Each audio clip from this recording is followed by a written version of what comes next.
ही मणि लेकर के अपने घर पहुंचे। द्वारकापुरी की प्रजा को पता चला तो सब गाली देने लगी सत्राजित को कि हम तो पहले ही कहते थे कि द्वारकाधीश भगवान की यहाँ किस वस्तु की कमी है। अरे इस दुष्ट को शर्म तक नहीं आई, इतने बड़े महापुरुष को इसने चोरी का मिथ्या आरोप लगाया। अब तो सत्राजित जहां से निकले वहीं से गाली दे लो, क्योंकि ये संसार है और संसारी जीवों का पता नहीं चलता कि कब किधर बदल जाए।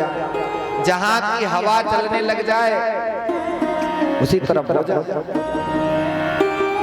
इसलिए चुनाव होते हैं तो सब कहते हैं भैया तुम भी खड़ा हो जाओ, तेरे पूरे वोट है, तू ही सरपंच है। दूसरे से भी कहेंगे भैया तुम भी खड़ा हो जा, तुझे तो पूरा गांव जानता है, तेरे नाम से ही वोट दे देंगे, तू सरपंच पक्का बना बनाया। लेकिन जनता के माहौल को कोई नहीं समझ पाता, क्योंकि इसकी भेड़ चाल होती है। बुरा नहीं मानना आप लोग, भेड़ जानते हो, भेड़ जब चलती है तो एक भेड़ यदि कुएं में गिर जाए तो दूसरी उसे बताती नहीं है कि आगे कुआं है। वो भी सोचती है कि जब मैं गिर गई मुझे किसी ने नहीं बताया तो मैं किसी को क्यों बताऊं। तो भेड़ पूरी गिरती जाएंगे और कुआं भरता चला जाए। तो ये भैया संसार है, कब किसकी निंदा करने लग जाए और कब किसकी बड़ाई करने लग जाए कोई ठिकाना नहीं। इसलिए प्रजा का कोई ठिकाना नहीं, कब किसकी बुराई में लीन हो जाए और कब किसकी बड़ाई में लीन हो जाए। सत्राजित बड़े दुखी हुए और भगवान द्वारकाधीश के पास आए, बोले महाराज मेरी पुत्री से विवाह कर लो और बदले में मणि ले लो। भगवान ने कहा मणि तो नहीं लेंगे लेकिन तुम्हारी पुत्री से विवाह अवश्य कर लेंगे। और भगवान का तीसरा विवाह सत्यभामा के साथ संपन्न हुआ। बोलो द्वारकाधीश भगवान की जय। सत्राजित जी अपनी पुत्री की सगाई कर चुके थे सुधन्वा के साथ और विवाह कर दिया द्वारकाधीश भगवान के। क्यों? क्योंकि भगवान के ससुर बन गए, इसलिए द्वारकापुरी की प्रजा में अब हिम्मत नहीं कि सत्राजित महाराज को गाली दे सकते। अक्रूर जी ने सुधन्वा को भड़का दिया और सुधन्वा ने आकर के सत्राजित का वध कर दिया, मार दिया। भगवान को पता चला तो भगवान बड़े रोए कि ससुर जी मर गए। भगवान ने सत्यभामा से कहा देवी चिंता न करो, जिसने भी तुम्हारे पिता को मारा होगा उसे मैं जीवित नहीं छोड़ूंगा। और भगवान ने अपने दिव्य रथ पर आरूढ़ होकर के सुधन्वा का पीछा किया और अपने चक्र सुदर्शन से उसका वध कर दिया। बोलो दुष्ट निकंदन भगवान की जय। अक्रूर जी महाराज के पास वो मणि थी, सुधन्वा के पास नहीं मिली। भगवान लौट करके द्वारकापुरी आए। दाऊ जी ने पूछा कन्हैया मणि कहाँ है? भगवान ने कहा मणि तो मिली नहीं। दाऊ जी थोड़ा बुरा मान गए कि इसके ससुराल की है इसलिए बता नहीं रहा। ये धन ही ऐसी बुरी चीज है कि भाई भाई में भी लड़ाई झगड़ा कराता। और इस मणि का प्रभाव था कि जहां ये मणि रहती थी वहां अकाल नहीं पड़ता था, दुर्भिक्ष नहीं पड़ता था। अक्रूर जी महाराज आए, डर के मारे दौड़े दौड़े। भगवान ने कहा काका जी तुमने भी अपराध किया इसलिए तुम्हें भी दंड मिलेगा। अब तुम नित्य प्रति इस मणि की 1 घंटा तक सेवा पूजा करो और इससे जो धन मिले वो हमारे राजकोष में जमा करो। जो परम पावन इस मणि के उपाख्यान को श्रवण करता है उसे कभी वैध का कलंक नहीं लगता। श्री सुखदेव जी महाराज ने इस कथा की फलश्रुति गाई है।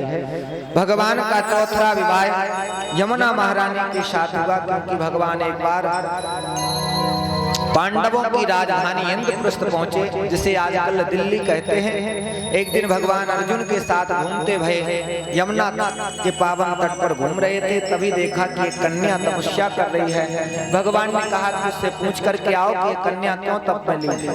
अर्जुन ने पूछा तो उसने कहा मैं सूर्य नारायण भगवान की पुत्री, यमराज की बहन और मेरा नाम कालिंदी है। मैं भगवान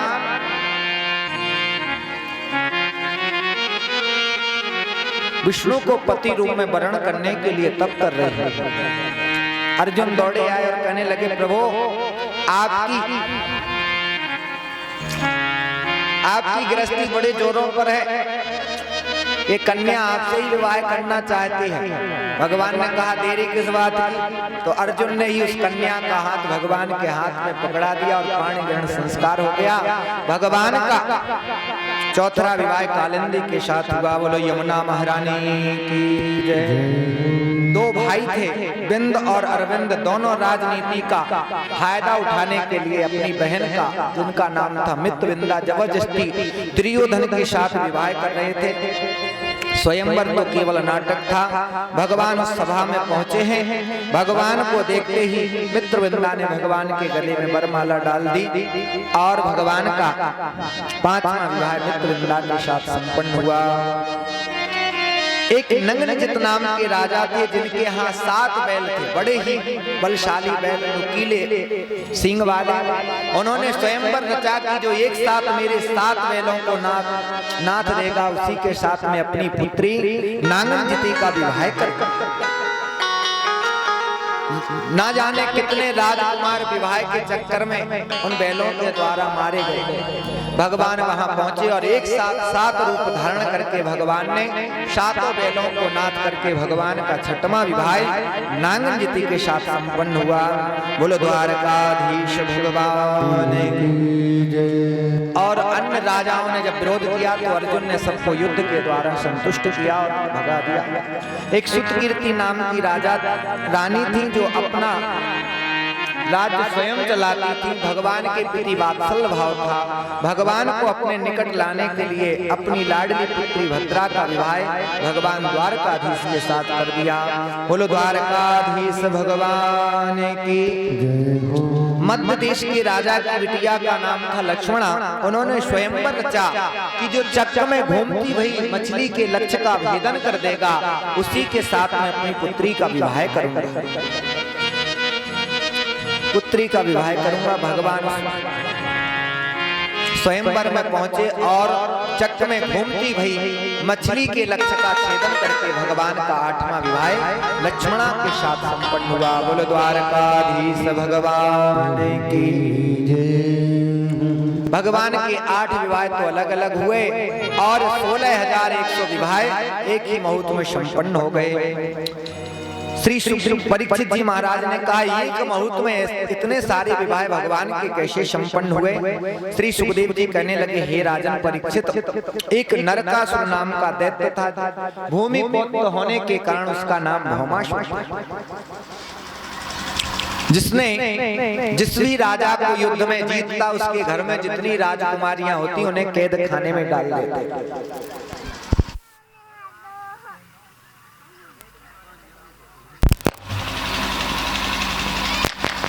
बोलो भगवत्सल भगवान की जय हो। कैद खाने में डाल देते।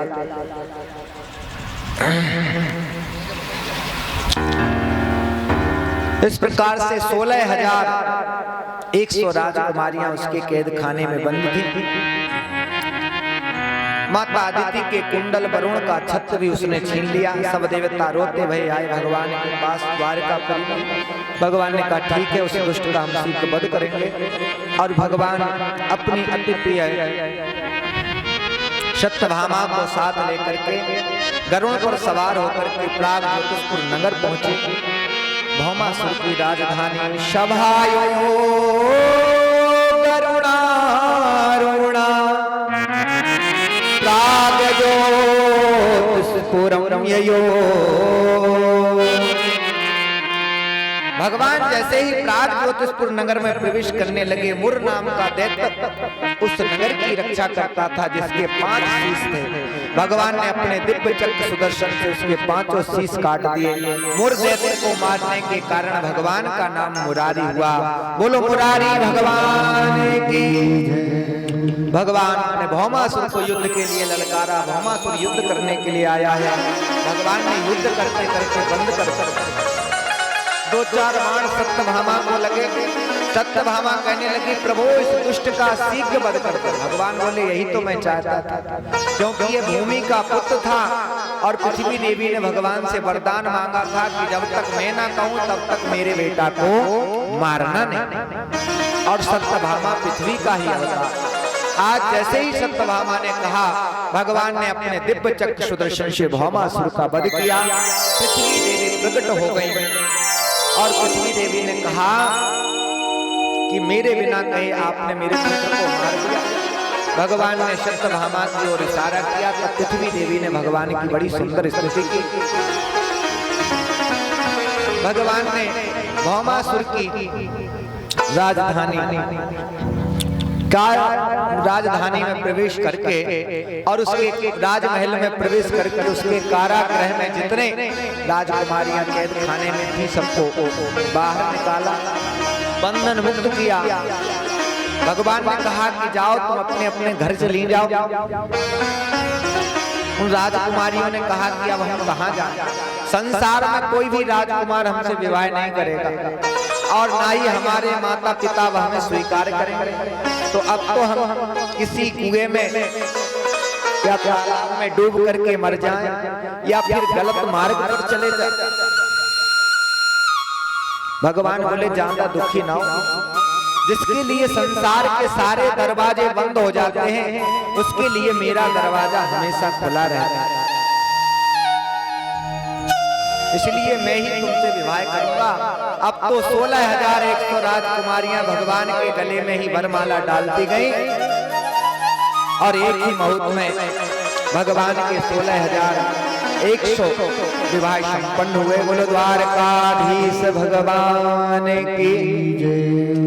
और विश्वकर्मा को आज्ञा दी भगवती में समस्त रानियों को रहने के लिए अलग अलग एक एक महल बना। वहां से भगवान सीधे देवराज इंद्र की सभा में गए और अपनी प्रिया के प्रसन्नार्थ पारिजात वृक्ष मांगा है। देवराज इंद्र ने मना कर दिया तो गरुड़ जी ने समस्त देवताओं को अपने पंखों से ठोक पीट करके और पारिजात का वृक्ष और सुधर्मा सभा भगवान द्वारकापुरी में लेकर के पधारे हैं। बोलो द्वारकाधीश भगवान की जय हो। सुधर्मा सभा का महत्व था कि कितने भी लोग आ जाएं हमेशा एक कुर्सी खाली रहती थी, ऐसी भगवान की सभा थी।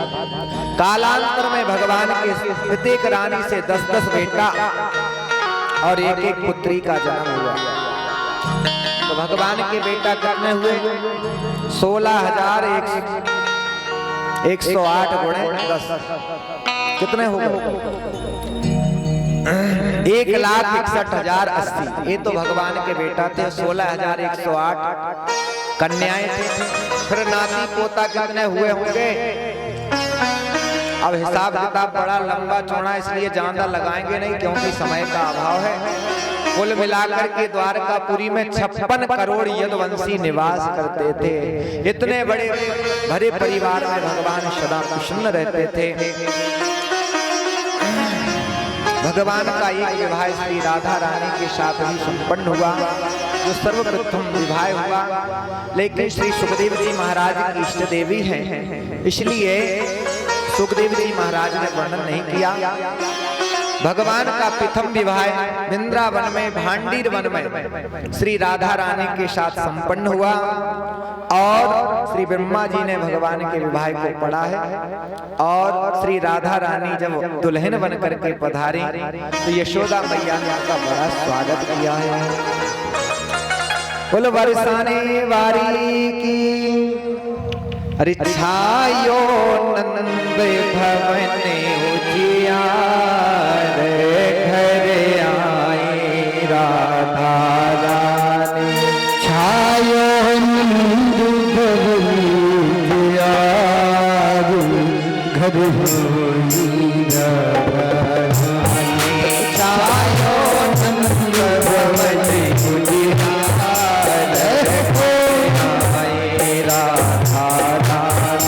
छायो नंद भवन उजियार घर होई राधा रानी। तुलसी दुल्हन श्री राधा प्यारे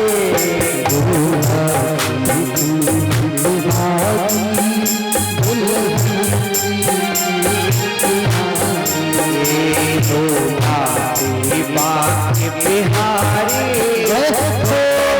श्री राधा प्यारे बिहारी ऐसी बलहार घर आए राधा ओ ऐसी जोड़ी पे बलिहारी राधा रानी।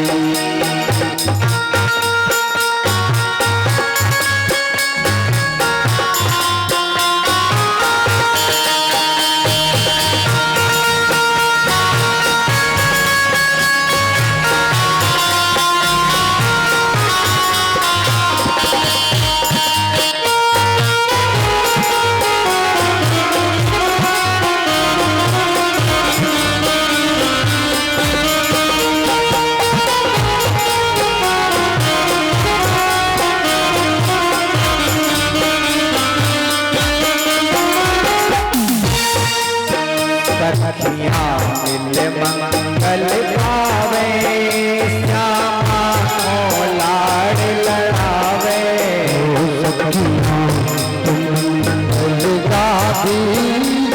श्यामा को लाड़ी लगावे सखियाँ मिल मंगल पावे श्यामा को लाड़ लड़ावे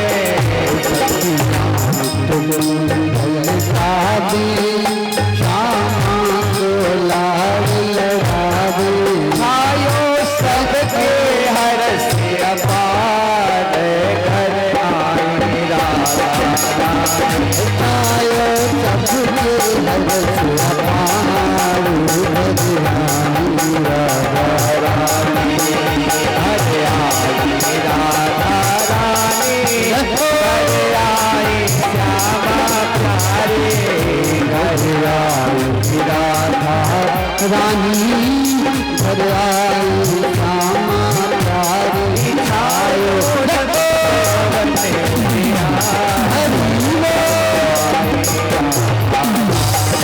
छायो नंद भवन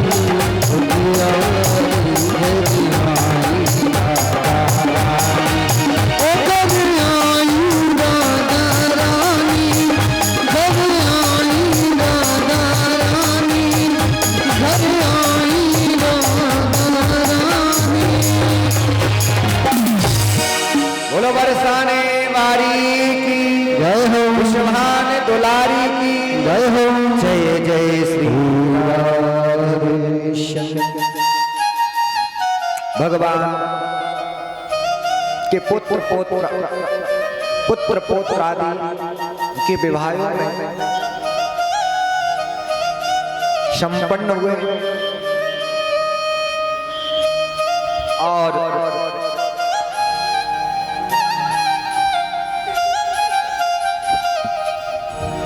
बोलो द्वारकाधीश भगवान की जय हो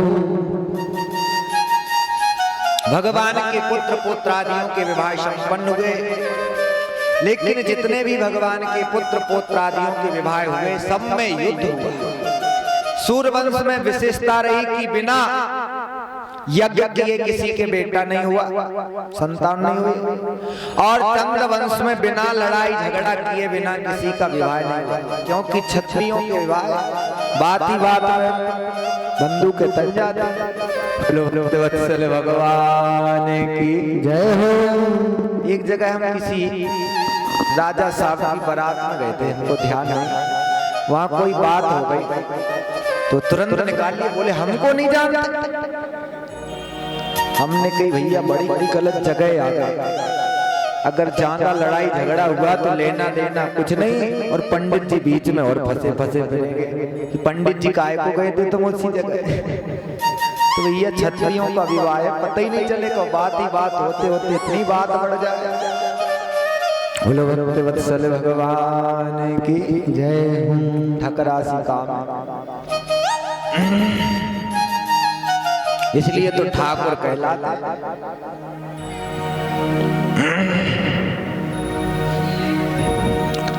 और अनिरुद्ध प्रद्युम्न के बेटा अनिरुद्ध हुए, जिनके 2 विवाह हुए। एक विवाह रुक्मी की नातिन रोचना के साथ संपन्न हुआ, जिसमें दाऊ जी के द्वारा रुक्मी का वध हो गया। बोलो दुष्ट निकंदन भगवान की। और दूसरा विवाह बाणासुर की पुत्री उषा के साथ संपन्न हुआ, जिसमें बहुत भयानक युद्ध हुआ। समय का अभाव है, जिसकी 1000 भुजाएं थीं और भगवान ने अपने चक्र सुदर्शन से काट दी, केवल 4 भुजाएं शेष रह गईं। तब उसकी धाय मां कोटरा आकर के नग्न खड़ी हो गई रणभूमि में। भगवान ने युद्ध बंद कर दिया और बाणासुर ने अपनी पुत्री उषा और भगवान के पौत्र अनिरुद्ध को ससम्मान विदा किया। जिस युद्ध में भगवान शिवजी भी आए थे, भगवान शिवजी ने कहा, क्योंकि बाणासुर भगवान शिवजी का अनन्य भक्त था, भोले बाबा ने कहा कि कैसा भी हो रहा तो मेरा चेला ही, इसलिए मारना नहीं। भगवान ने कहा मारा नहीं, क्योंकि अब मैंने उसे अपना परम चतुर्भुज रूप प्रदान कर दिया। इस प्रकार से भगवान के पुत्र पौत्रादि के विवाह संपन्न हुए। भगवान इतने बड़े परिवार में सदा प्रसन्न रहते हैं। भगवान के मुखमंडल पर कभी उदासी नहीं आती, हमेशा प्रसन्न रहना चाहिए जीवन में। अब आज लास्ट का दिन है तो आप भी प्रसन्न ही जाएं। एक पंडित जी बनारस से पढ़ के आए थे, पंडिताई, जैसे हम ऐसे पंडित जी पहले बनारस भी बहुत जाते, आज भी जाते। तो बेचारे पंडित जी भी बनारस से पोथी पत्रा पूरे पढ़ के आए। अब चलते चलते, पहले कोई साधन तो था नहीं, चलते फिरते रहते पंडित जी। तो बेचारे पंडित जी पोथी पत्रा बांध के, गोलू राजा अपने सिर पर पोथी पत्रा रखे भाई अपने घर जा रहे थे, पढ़ लिख के काशी से आ रहे। चलते चलते गांव मिला, तो जैसे झांसी से आओ तो कई गांव मिलते हैं, ऐसे ही उन्हें कोई गांव मिल गया पीथीपुर बमोरी। तो उन्होंने कहा कि ये पंडित जी बनारस से पढ़ के आए हैं, यदि ये यहाँ पर पुरोहिताई करेंगे तो मेरी पुरोहिताई तो बंद ही हो जाएगी, पंडिताई। तो पंडित जी गांव के थे, वो पढ़े लिखे ज्यादा नहीं थे, लेकिन दिमाग के बहुत तेज थे। पंडित दिमाग के बहुत तेज होते। पंडित जी ने उन्हें अपने गांव में रोक लिया। गांव वालों से कहा, भैया पंडित जी को रोको, ये कहां से आए? बोले महाराज ये पंडित जी को लिवा करके लेके आए। गांव वाले बोले महाराज हमारे महाराज बुला रहे हैं। पंडित जी का स्वागत सम्मान किया पंडित जी, और कहा महाराज कहां से? बोले काशी से पढ़ के आ रहे हैं, अपने अब घर जा रहे हैं। बोले अच्छा। बोले क्या क्या पढ़ा है? बोले संपूर्ण वेद शास्त्रों का ज्ञान पढ़ के आए। बोले अच्छा।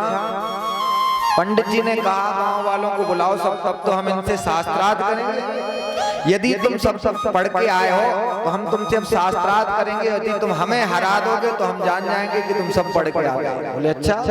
और बोले यदि नहीं हरा पाए तो तुम्हारे जो पोथी पत्र है वो सब हमारे घर पे ही रख जाए। बोले अच्छा ठीक है। अब पूरा गांव इकट्ठा हुआ। पहले अथाई हुआ करती थी, पूरा गांव इकट्ठा हुआ। बोले बनारस के पंडित जी आए हैं और अपने गांव के पंडित जी उनसे शास्त्रार्थ कर रहे हैं। बोले यदि बनारस के पंडित जी हार गए तो उनका सब पोथी पत्रा रख देंगे, और यदि अपने पंडित जी हार गए तो उनको सब पोथी पत्रा दे देंगे। बोले अच्छा। पूरा गांव इकट्ठा हो गया। अब गांव के पंडित जी ने बनारस के पंडित जी से कहा कि भाई पूछो। अब जो बनारस के पंडित जी पढ़ के आए थे, बोले आप बड़े बूढ़े हो, पहले आप ही पूछो, हम उत्तर देते हैं आपकी बात का। बोले अच्छा। बोले हाँ पूछ लो कहीं से। बोले अच्छा तो बताओ क्षमा और छई। बोले क्षमा और छई। अब बेचारे पंडित जी पोथी पत्रा खोले अपना, कभी ये वेद उठाएं कभी वो वेद उठाएं, लेकिन कहीं नहीं मिले कि क्षमा और छई। अबे थोड़ी लिखा था वेद में क्षमा और छई। पंडित जी ने बहुत पोथी पत्रा में ढूंढा, बोले हारे, बोले मिल ही नहीं रहा तो हारे के समान। बोले लाओ तो पोथी पत्रा। बोले तो महाराज आप बता दो कि ये कहाँ लिखा है। बोले मैं बताता हूँ ये कहाँ लिखा है। बोले ऊपर मटकी, ऊपर मटकी बीच में दही और ऊपर हो रही क्षमा छई। जब दही को मथा जाता है तो इससे आवाज निकलती है क्षमा और छई। बोले ये है इसका मतलब। बोले ऊपर मटकी बीच में दही, नीचे मटकी बीच में दही और ऊपर हो रही क्षमा छई। तो बेचारे काशी के पंडित जी के पोथी पत्र पूरे रख लिए। बोले जाओ अब कहीं के नहीं बच। तो भैया ऐसी पंडिताई भी होती है, गांव के पंडित ऐसे भी चलते रहते थे। बोलो भक्त वत्सल भगवान की जय। जीवन में यदि कोई पाप कर्म बन भी जाए और कोई उसका प्रायश्चित कर उसका कल्याण हो जाए। गोस्वामी तुलसीदास जी महाराज काशी में विराजमान थे, गंगा जी के परम पावन तट पर भजन में लीन थे। तब किसी गांव के ब्राह्मण पर धोखे से गौ हत्या हो गई। गाय का वध हो गया, धोखे से भी गौ और ब्राह्मण की हत्या कर दी जाए तो इसका कोई प्रायश्चित नहीं, बहुत बड़ा पाप है। इसलिए जीवन में कभी ये पाप नहीं करना चाहिए। तो गांव वालों ने उस ब्राह्मण को गांव से भगा दिया, निकाल दिया और उसका बड़ा अपमान किया, बड़ा अपमान किया। अब वो ब्राह्मण देवता इतने गिलानी में भर गए, ध्यान से सुने, हल्ला नहीं करें। वो ब्राह्मण देवता इतने गिलानी में भर गए कि 24 घंटा अपने मुख से कहते अरे राम राम मैं बहुत बड़ा पापी हूँ, अरे राम राम मैं बहुत बड़ा पापी हूँ। अपने मुख से 24 घंटा यही कहते रहे। ऐसे ही घूमते फिरते काशी नगरी में पहुंचे। गंगा किनारे स्नान करके वो ब्राह्मण देवता कह रहे थे अरे राम राम मैं बहुत बड़ा पापी हूँ, अरे राम राम मैं बहुत बड़ा पापी। वो स्वामी तुलसीदास जी महाराज भजन में बैठे हुए थे गंगा किनारे। जब उन्होंने सुना कि अरे राम राम मैं बहुत बड़ा पापी हूँ तो गोस्वामी तुलसीदास जी ने कहा भैया राम का नाम लेने वाला कभी पापी नहीं हो सकता। अरे जिसने अपने जीवन में राम का नाम ले लिया वो पापी कैसे हो सकता है।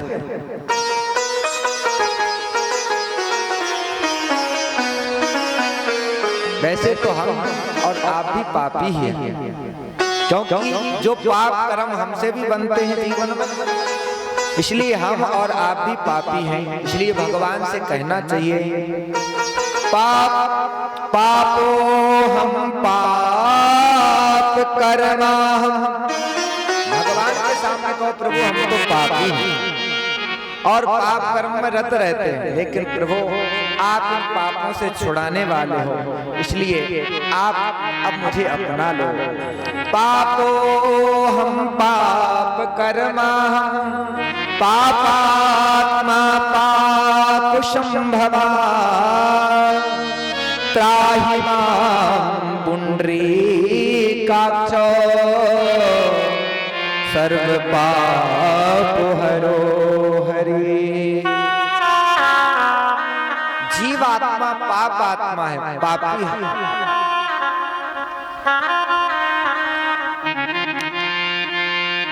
गोस्वामी तुलसीदास जी महाराज ने कहा कि राम का नाम लेने वाला कभी पापी नहीं हो सकता। वो स्वामी तुलसीदास जी महाराज ने कहा तुम पापी नहीं हो, इतने गिलानी में मत रो, भगवान ने तुम्हारे अपराध को क्षमा कर दिया। गोस्वामी तुलसीदास जी महाराज ने उसे अपनी बगल में बिठा लिया। काशी के ब्राह्मणों को पता चला तो सब ब्राह्मण नाराज हो गए, बोले महाराज आपने ठीक नहीं किया, उस हत्यारे को, उस पापी को अपनी बगल में बिठा लिया।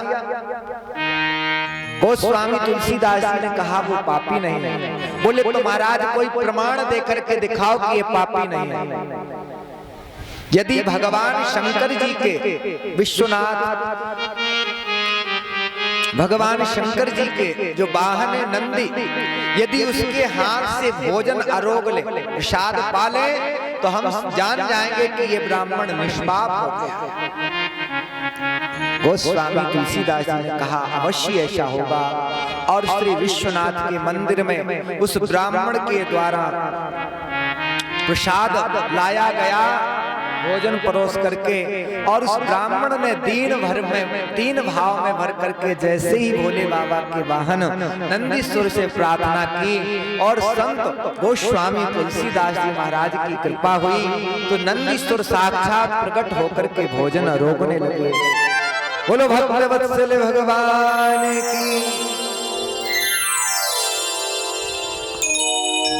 तब ब्राह्मणों को विश्वास कि ये निष्पाप, तो जीवन में भैया पाप कर्मों से बचना चाहिए और संत महापुरुष भगवान के सानिध्य में रहना चाहिए, तो निष्पाप होते रहो। भगवान की कथा सुनोगे, भगवान के नाम को सुनोगे तो निष्पाप होते रहो। इसलिए हमें जीवन में प्रायश्चित करते रहना चाहिए, कथा सुनते रहना चाहिए, भगवान की सेवा पूजा करते रहना चाहिए, भगवान के नाम को गाते रहना चाहिए और समय समय में देवताओं के लिए और पितरों के निमित्त पूजन हवन करते रहना चाहिए। बोलो यज्ञ नारायण भगवान की। संत महापुरुषों की कृपा से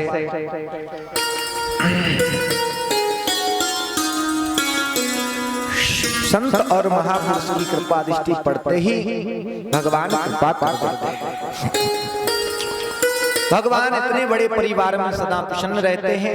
श्री दाऊ जी महाराज 2 महीने की छुट्टी चैत और वैशाख, जिन्हें मधु और माधव मास कहते हैं संस्कृत में, 2 महीने वृंदावन के लिए आए। इधर पौंडे नरेश को काशी नरेश ने नकली भगवान बना दिया और भगवान को जब पता चला तो भगवान पधारे और अपने दिव्य चक्र सुदर्शन से पौंड्रक और काशी नरेश का वध किया।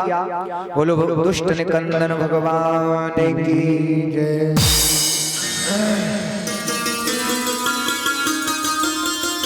काशी नरेश के पुत्र सुदक्षिण ने भगवान को मारने के लिए और द्वारकापुरी को नष्ट करने के लिए कित्या को उत्पन्न किया है।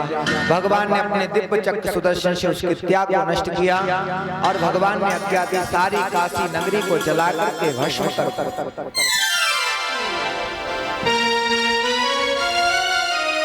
सारी काशी नगरी को जला करके भस्म कर दो। और भगवान के दिव्य चक्र सुदर्शन ने ऐसा ही किया। जो काशी नगरी है वो भगवान के त्रिशूल पर बसी हुई है, भगवान शंकर जी ने बसाई है। बोलो काशी विश्वनाथ भगवान की जय। दाऊ जी ने वृंदावन में एक दिन गर्मियों के समय पर विहार कर रहे थे, तभी दुविध नाम का बानर उनका बारुणी कलश लेकर के भागा है। भगवान श्री बलदाऊ जी ने हल से